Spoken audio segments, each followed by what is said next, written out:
পূর্ব বর্ধমান জেলার অন্তর্গত কাইতি গ্রাম পঞ্চায়েতের অধীনে দুয়ারে সরকার প্রকল্পের তৃতীয় দফার শিবির অনুষ্ঠিত হচ্ছে। কাইতি হাই স্কুলে চলছে এই শিবির। এই শিবিরে এক ছাতার তলায় মিলবে রাজ্যের সেরা 11টি প্রকল্পের পরিষেবা। জানানো যাবে যাবতীয় অভাব অভিযোগ। এই শিবির থেকে মিলবে স্বাস্থ্যসাথী, কাস্ট সার্টিফিকেট, জয় জোহার, তপশিলি বন্ধু, খাদ্যসাথী, ঐক্যশ্রী, কন্যাশ্রী, রূপশ্রী, কৃষক বন্ধু এবং 100 দিনের কাজ ও শিক্ষাশ্রী প্রকল্পের সুবিধা। এদিন উপস্থিত ছিলেন গ্রাম পঞ্চায়েতের সদস্য, ব্লক এবং পঞ্চায়েতের কর্মীরা, উপপ্রধান থেকে শুরু করে সরকারি আধিকারিকরাও। ইতিপূর্বে পর্চা না থাকলে শুধুমাত্র দলিলের মাধ্যমে কৃষক বন্ধু প্রকল্প পেতেন না কৃষকরা, কিন্তু বর্তমানে পর্চা না থাকলেও শুধু দলিল থাকলেই পাওয়া যাচ্ছে কৃষক বন্ধু প্রকল্পের সুবিধা।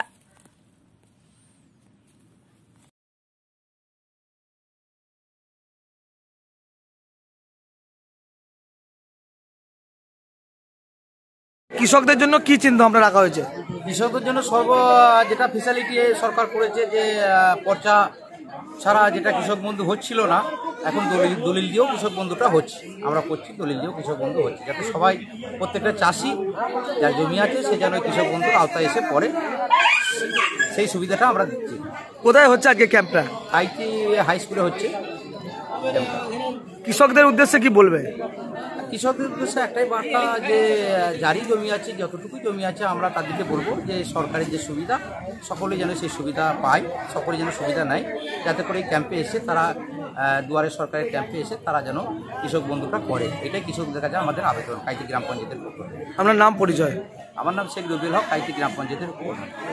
কোথায় কি কর্মসূচি পালন করা হচ্ছে?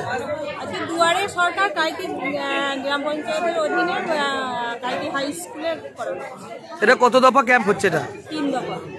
কি কি সুবিধা দেওয়া হচ্ছে এখান থেকে? এখানে কৃষক বন্ধু, স্বাস্থ্যসাথী, যুবশ্রী, কন্যাশ্রী, স্বাস্থ্যসাথী, 11 রকম ক্রাইটেরিয়া আছে। কে কে উপস্থিত আছে এখানে? এখানে উপস্থিত আছে আমাদের গ্রাম পঞ্চায়েতের সদস্য, আমাদের ব্লকের স্টাফ, পঞ্চায়েতের স্টাফ এবং আমাদের উপপ্রধান, আরও ব্লকের অন্য জিপি থেকে প্রধানরা, অনেকেই উপস্থিত আছে। আপনার নাম, পরিচয়? আমার নাম তনুজা বেগম শেখ, আমি কাইতি প্রধান। এবার কৃষক বন্ধু প্রকল্পের জন্য সরকারের নয়া নির্দেশিকা জারি হয়েছে। পর্চা ছাড়া কৃষক বন্ধু প্রকল্পের সুবিধা পেতেন না কৃষকরা। রাজ্য সরকারের নতুন নির্দেশিকা অনুযায়ী পর্চা ছাড়া এবার মিলবে কৃষক বন্ধু প্রকল্পের সুবিধা। যে সকল ব্যক্তির পর্চা হয়নি কিন্তু দলিল রয়েছে বাবা বা পূর্বপুরুষদের নামে, এমন কৃষকরাও কৃষক বন্ধু প্রকল্পের আওতায় আসবেন। আপাতত সেলফ ডিক্লারেশন দিয়ে ফর্ম ফিল আপ করে দুয়ারে সরকার কর্মসূচির শিবিরে জমা দিলেই কৃষক বন্ধু প্রকল্পের সুবিধা পাবেন কৃষকরা। সৌজন্যে পশ্চিমবঙ্গ সরকার, জনস্বার্থে প্রচারিত।